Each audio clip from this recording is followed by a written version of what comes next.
నమస్కారం వార్తలకు స్వాగతం ముందుగా ముఖ్యాంశాలు కేంద్ర మంత్రి కిషన్ రెడ్డి మీడియా సమావేశం పలు అంశాలపై వివరణ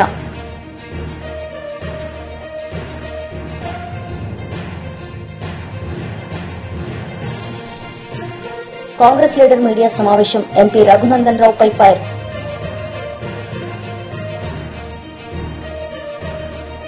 కేంద్ర మంత్రి కిషన్ రెడ్డి మీడియా సమావేశం నిర్వహించారు. ఈ సందర్భంగా పలు అంశాలపై ఆయన మాట్లాడారు. ఈ రకంగా తెలంగాణలో ఆంధ్రలో ఉన్నటువంటి అన్ని గ్రాడ్యుయేట్స్ కాన్స్టిట్యున్సీలలో భారతీయ జనతా పార్టీ గెలిచేది. ఈరోజు కూడా కరీంనగర్లో మన కర్ణాటకలో తీసుకుంటే కర్ణాటకలో కూడా అన్ని టీచర్స్ కాన్స్టిట్యున్సీలు అన్ని గ్రాడ్యుయేట్స్ కాన్స్టిట్యున్సీలలో భారతీయ జనతా పార్టీ గెలుస్తుంది. ఎందుకంటే ఈ ఓటర్లు ఎవరైతే ఉంటారో వాళ్ళు దేశం గురించి ఆలోచన చేస్తారు, సమాజం గురించి ఆలోచన చేస్తారు, వాళ్ళు దేశం పట్ల అవగాహన ఉంటుంది. ఎవరైతే దేశానికి మేలు చేస్తారో, ఎవరైతే నైతిక విలువలతో కూడినటువంటి రాజకీయాలు చేస్తారో వాళ్ళు గురించి ఆలోచన చేసేటువంటి పరిస్థితిలోకి ఉంటుంది. కాబట్టి అన్ని కాన్స్టిట్యున్సీలలో దేశవ్యాప్తంగా ఎక్కడైతే శాసన మండలిలు ఉన్నాయో అక్కడ భారతీయ జనతా పార్టీ ఎమ్మెల్సీ కానీ టీచర్స్ కానీ గెలుస్తారు. అందుకే ఈరోజు తెలంగాణలో జరుగుతున్నటువంటి 3 కాన్స్టిట్యున్సీలలో కూడా భారతీయ జనతా పార్టీ పూర్తి స్థాయిలో పోటీ చేస్తుంది. టీఆర్ఎస్ పోటీ చేయడం లేదు, కాంగ్రెస్ ఏదో అరొకర ఒక సీటు పోటీ చేస్తూ ఉంది. అది పేరుకు మాత్రమే పెట్టారు. వాళ్ళు కాంగ్రెస్ పార్టీ నాయకులు ప్రచారం చేసే పరిస్థితి లేదు. అందుకే నేను మీ అందరినీ కోరుతా ఉన్నాను. ఈరోజు మనకు ఇటీవల కాలంలో ఈరోజు పరిస్థితి చూస్తే దేశం ఏ రకంగా ఉందో మీకు అందరు తెలుసు. 2014 ముందు ఏ రకంగా ఉండింది, ఈరోజు ఏ రకంగా ఉంది. 2014 ముందు మన దేశంలో ఎక్కడ చూసినా దేశంలో ఉగ్రవాద కార్యక్రమాలు, బాంబు పేలిళ్లు, మత కలహాలు, కర్ఫ్యూలు, AK-47లు ఇదే మనం చూసేవాళ్ళం. రోజు పేపర్ ఓపెన్ చేస్తే అక్కడ బాంబు బ్లాస్ట్ జరిగింది, ఇక్కడ ట్రైన్లో బాంబులు పెట్టారు, ఇదే వినబడుతుండేది. మన హైదరాబాద్ చూస్తే సెక్రటరీ ఎదురుగా లుంబిని పార్కులో బాంబు పేలుళ్ళు, దిల్సుఖ్ నగర్లో సాయిబాబా దగ్గర టెంపుల్ దగ్గర బాంబు పేలుళ్ళు, కోటిలో గోకుల్ చాట్ దగ్గర బాంబు పేలుళ్ళు ఒకటే రోజు ఒకటే సమయంలో జరిగాయి. అడిషనల్ ఎస్పీ కృష్ణప్రసాద్ను AK-47తో పాకిస్తాన్ ASS ఉగ్రవాదులు చంపారు. మెహందీపట్నంలో ఏసీపీ సత్యని చంపారు. ఎన్నో ఇన్సిడెంట్స్. ఈరోజు బాంబేలో ఒకటేసారి నడుస్తున్నటువంటి ట్రైన్లలో సరిగ్గా మధ్యాహ్నం 2 గంటలకు 1 నిమిషం అటు ఇటు లేకుండా 7 ట్రైన్లను పేల్చినటువంటి చరిత్ర మన కళ్ళ ముందు. ఈరోజు పరిస్థితి ఏంది? ఈ 2014 తర్వాత ఈ 10 సంవత్సరాల పరిస్థితి ఏంది? పాకిస్తాన్ ISI ఎక్కడ కనిపించడం లేదు. పాకిస్తాన్ ISI ఉక్కు పాదంతో నరేంద్ర మోడీ గారి ప్రభుత్వం అధికారంలోకి వచ్చిన తర్వాత భారతదేశంలో అణిచివేశామని మనం చేస్తున్నాం. ఎక్కడో లాహోర్లో కూర్చున్నటువంటి వాడు హైదరాబాద్లో లేకపోతే పటంచెరులో ఈ సమయంలో ఇక్కడ బాంబు పేల్చాలనుకుంటే అక్కడ బటన్ నొక్కితే పటంచెరులో బాంబు పేల్చే శక్తి ఆ రోజు పాకిస్తాన్ ISIకి ఉండేది. ఈరోజు ఏమైపోయింది? పాకిస్తాన్ ఆ రోజు 100,000 కోట్ల రూపాయలు ఖర్చు పెట్టేది. ఇండియాను డిస్ట్రాయ్ చేయాలి, ఇండియా యొక్క ఆర్థిక వ్యవస్థను డిస్ట్రాయ్ చేయాలని ఆ రోజు పాకిస్తాన్ అనేక రకాల కుట్రలు చేసేది. అటువంటి పాకిస్తాన్ ఈరోజు చిప్ప పట్టుకొని ప్రపంచంలో భిక్షమెత్తుకునేటువంటి పరిస్థితి భారతదేశం తీసుకొచ్చింది. ఇది రోజు కాంగ్రెస్ లీడర్ జగ్గారెడ్డి మీడియా సమావేశం నిర్వహించారు. ఈ సందర్భంగా పలు అంశాలపై ఆయన మాట్లాడారు.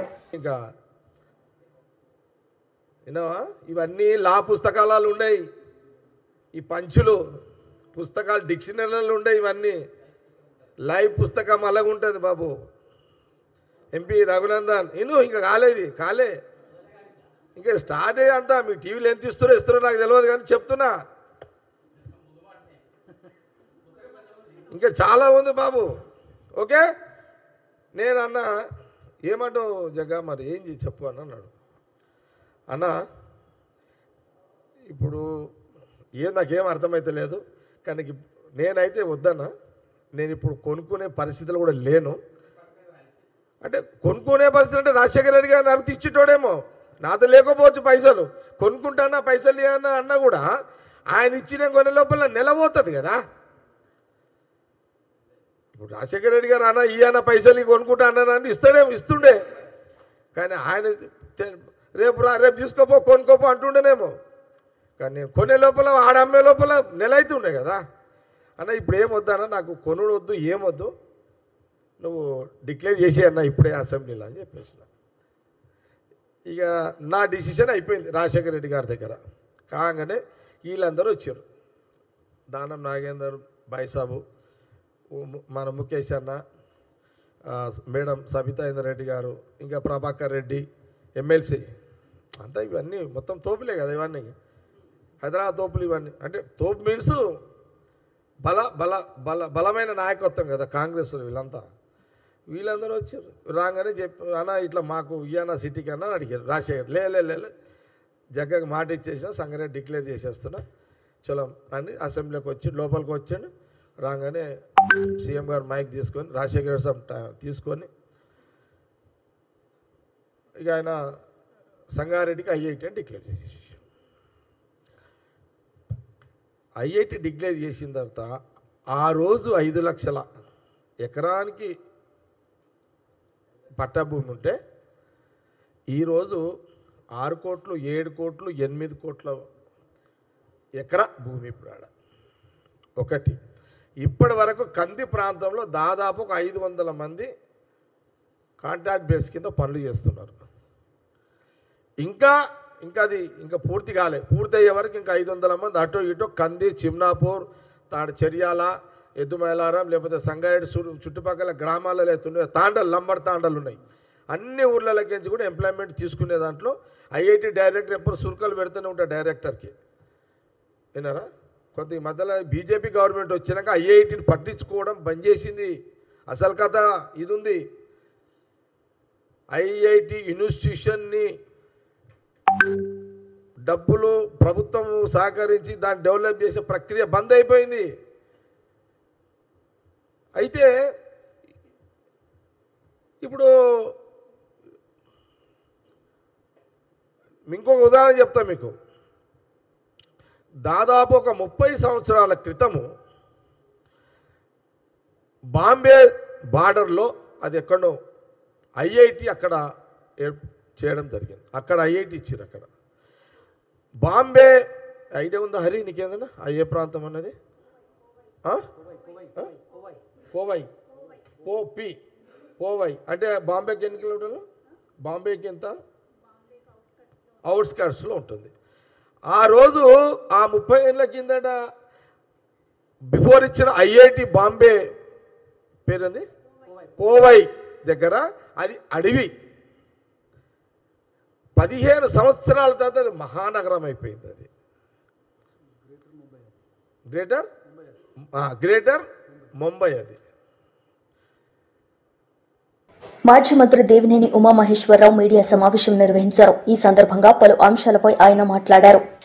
కటకటాల పాలయ్యాడు. పెద్ద సైకో డైరెక్షన్లో చిన్న సైకో కటకటాల పాలయ్యాడు. బొత్సల అర్జునుడు గన్నవరం ఇన్ఛార్జిగా పనిచేస్తూ ఉన్న సమయంలో చావు బతుకుల్లో హాస్పిటల్లో ఉన్న సమయంలో ఈ సైకో బ్లేడ్ బ్యాచ్ వైసీపీ నాయకులతో, వందలాది మంది వైసీపీ సైకో బ్యాచ్తో గన్నవరం పార్టీ కార్యాలయం మీద దాడి చేయించటమే కాకుండా దగ్గరుండి కార్లు తగలబెట్టించి ఆఫీసును తగలబెట్టి ఎన్ని అరాచకాలకు పాల్పడ్డారు, ఎంత అరాచకానికి పాల్పడ్డారు. స్వయంగా అక్కడ ప్రజలందరూ కూడా జగన్ రెడ్డి మొన్న ఎన్నికల్లో వంశీని ప్రజలకు పరిచయం చేస్తూ మంచివాడు, సౌమ్యుడు, నాకు స్నేహితుడు, మంచి స్నేహితుడు అంట 33,000తో ప్రజలు ఓడించారు. అన్నం పెట్టిన పార్టీ, కన్న తల్లి లాంటి పార్టీ విజయవాడ పార్లమెంట్లో ఓడిపోతే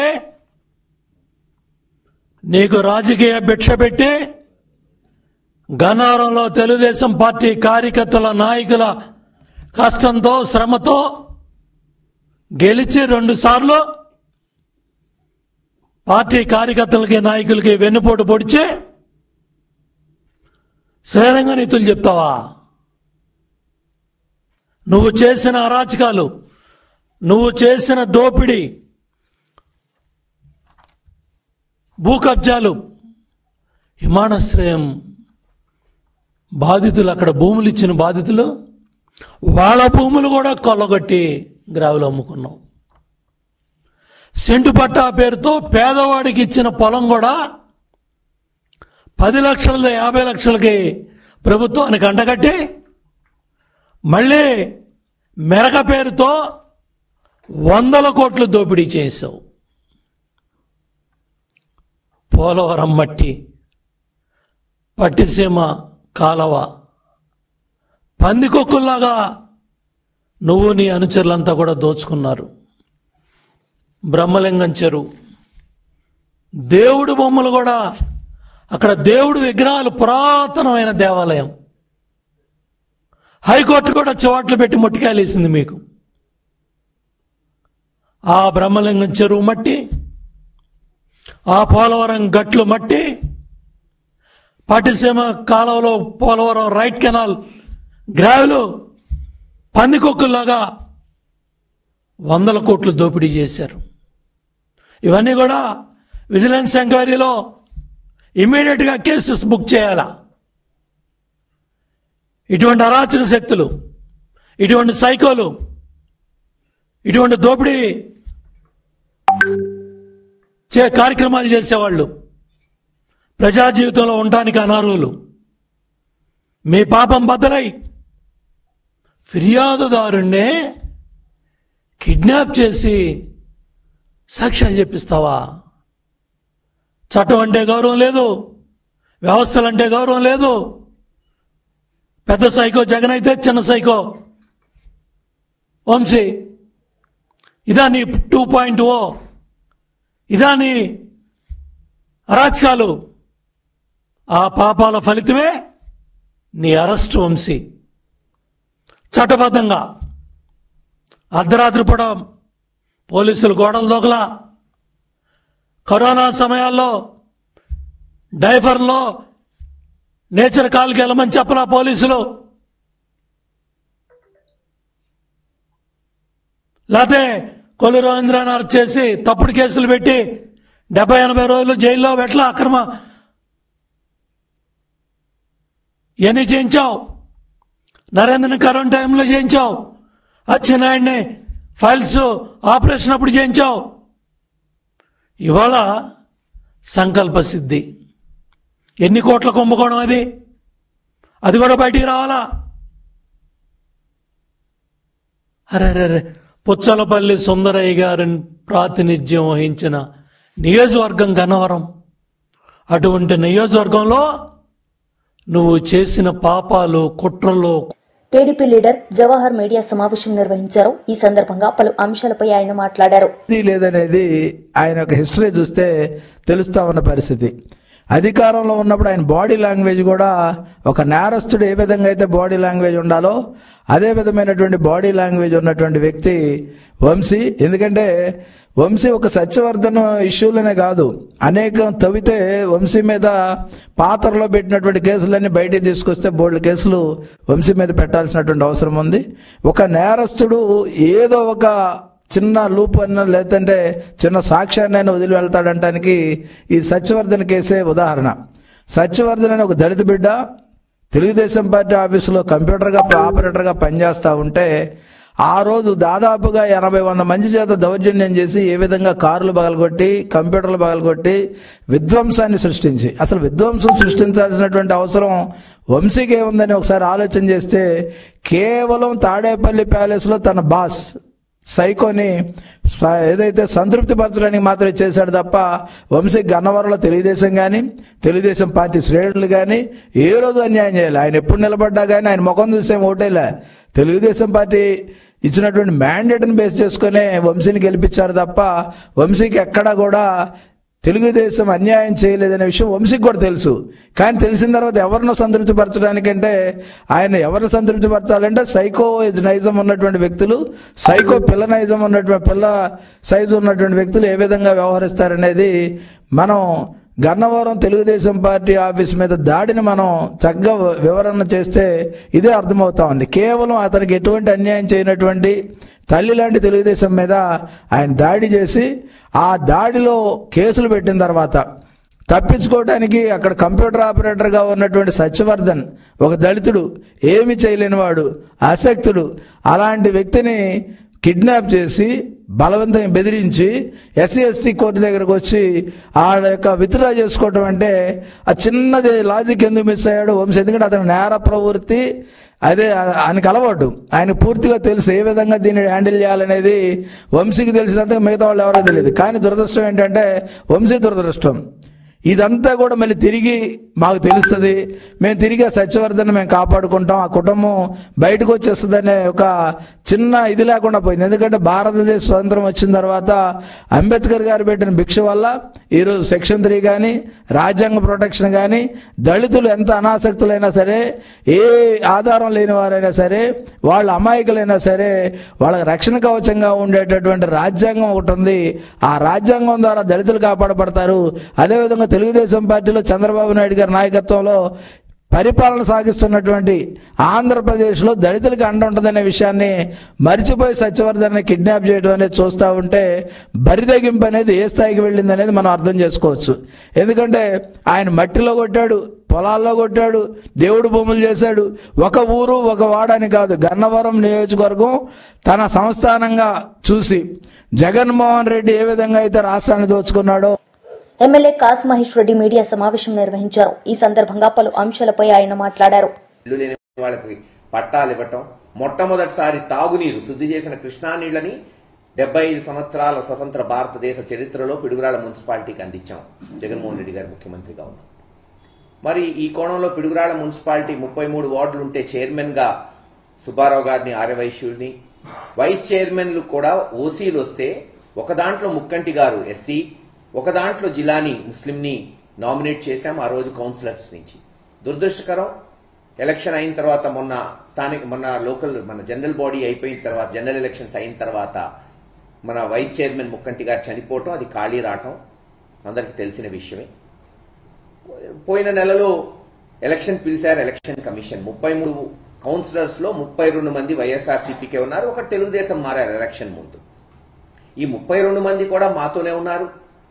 మరి అటువంటి తరుణంలో ఈరోజు పిడుగురాళ్ల మున్సిపాలిటీకి పోయిన నెలలో వైస్ చైర్మన్ ఎన్నిక వస్తే 33 కౌన్సిలర్స్ లో 32 మంది వైఎస్ఆర్ కుంటే అవలీలగా జరగాల్సిన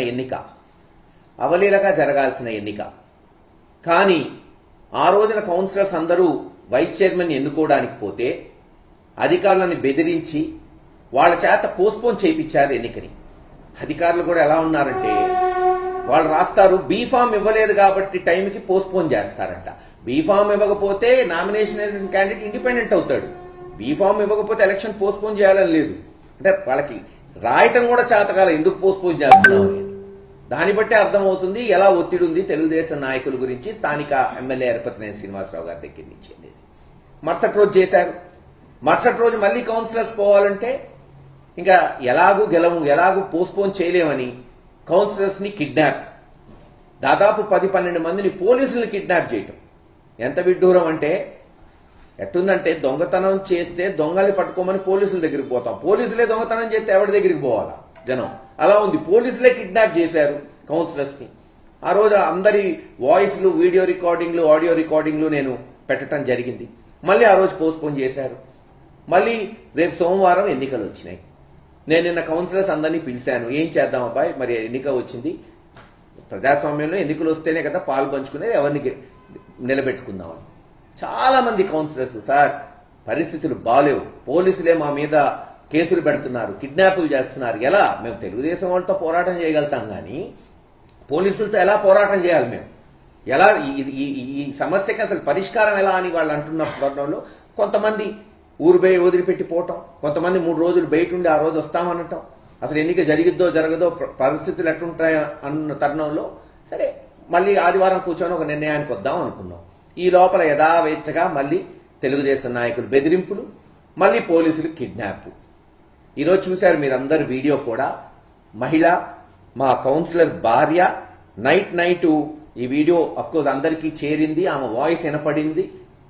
తన భర్తని నిన్న రాత్రి మాచవరంలో ఉంటే, పిడుగురాళ్ళలో కాదు మాచవరం గ్రామం, వాళ్ళ అమ్మగారి ఇంట్లో ఉన్నారు. ఎందుకు ఈ తలకాయ నొప్పులు పిడుగురాళ్ళని అక్కడికి మాచవరంలోని 3 కానిస్టేబుల్స్ పోయి అతనికి అసలే కాలు బాగాలేదు, యాక్సిడెంట్ అయింది, అతన్ని ఎత్తికెళ్లి కిడ్నాప్ చేసి ఇలా ఒక్కొక్కళ్ళ ఘట్టం. ఇంకో కౌన్సిలర్ హైదరాబాద్ లో ఉంటే వాళ్ళ తమ్ముళ్ళని వాళ్ళ అన్నని తీసుకొచ్చి పోలీస్ స్టేషన్ లో కూర్చోబెట్టి నువ్వు వస్తావా సస్తావా. ఏముంది, చిన్న ఎన్నిక, వైస్ చైర్మన్ ఎన్నిక. ఈ రోజు అది వైఎస్ఆర్సీపీ గెలిచినందువల్ల వెంటనే జగన్మోహన్ రెడ్డి గారు సీఎం అయిపోరు కదా, లేదు చంద్రబాబు నాయుడు గారు ఏం దిగిపోరు కదా. కానీ తెలుగుదేశం ప్రభుత్వం సంకేతం పంపించుండొచ్చు. ఎస్, ఎవరుంటారో మెజార్టీ వాళ్ళు వెళ్ళిపోతారు, ప్రజాస్వామ్య పద్ధతిలో ఎలక్షన్లు జరగాలని ఒక మంచి సంకేతం. మరి వయసులో పెద్దవాడు, అత్యంత అనుభవం ఉన్న చంద్రబాబు నాయుడు గారు ఒక మంచి సంకేతం ఇచ్చుండొచ్చు, కానీ ఇవ్వలేదే.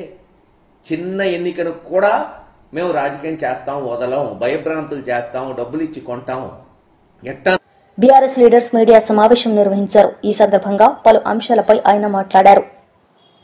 ఇది ఆర్థిక శక్తిలో, ఆర్థిక శాఖలో భవిష్యత్తు కోసం చేసే దాంట్లో చేయాల్సిన అవసరము, ఏ మేరకు చేయాల్సిన బాధ్యత, ఈ రెండు గుర్తించకుండా మాట్లాడితే ఏమంటారు? అమ్మా, మీరు ఆర్థిక శాఖ మంత్రులుగా అంటే ప్రభుత్వం వచ్చే నాటికి 2014 నాటికి దేశ సంపదలో దేశం యొక్క అప్పులు 46%. 100 రూపాయల ఆదాయం ఉంటే 46 రూపాయలు అప్పులుగా ఉండే.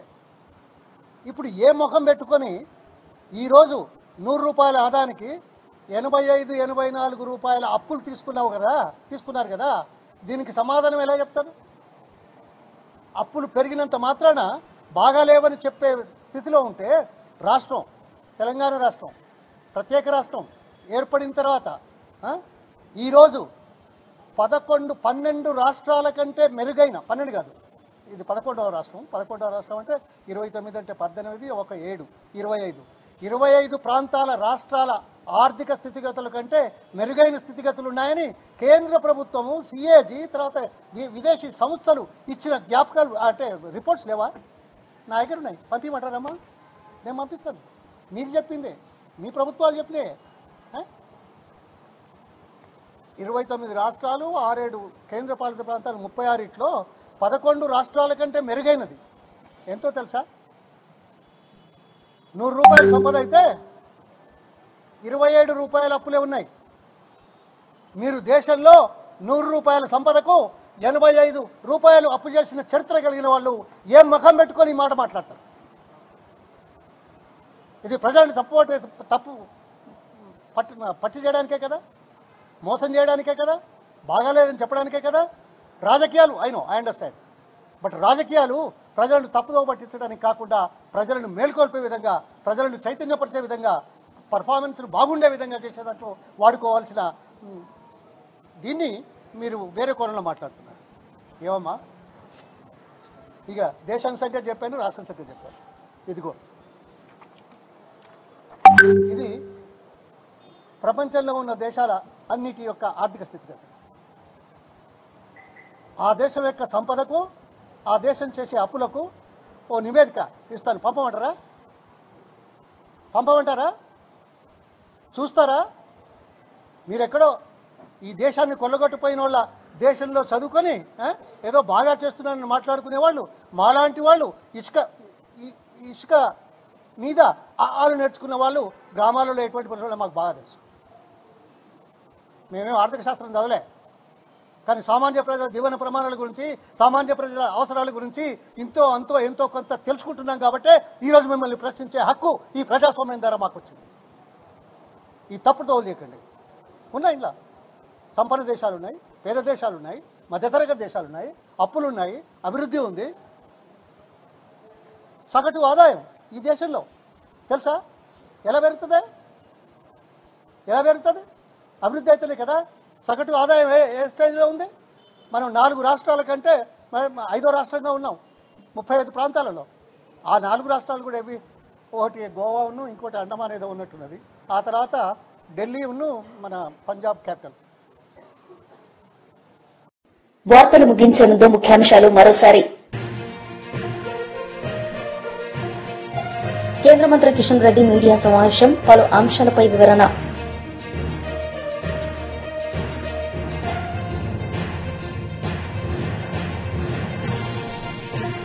కాంగ్రెస్ లీడర్ మీడియా సమావేశం, ఎంపీ రఘునందన్ రావుపై ఫైర్.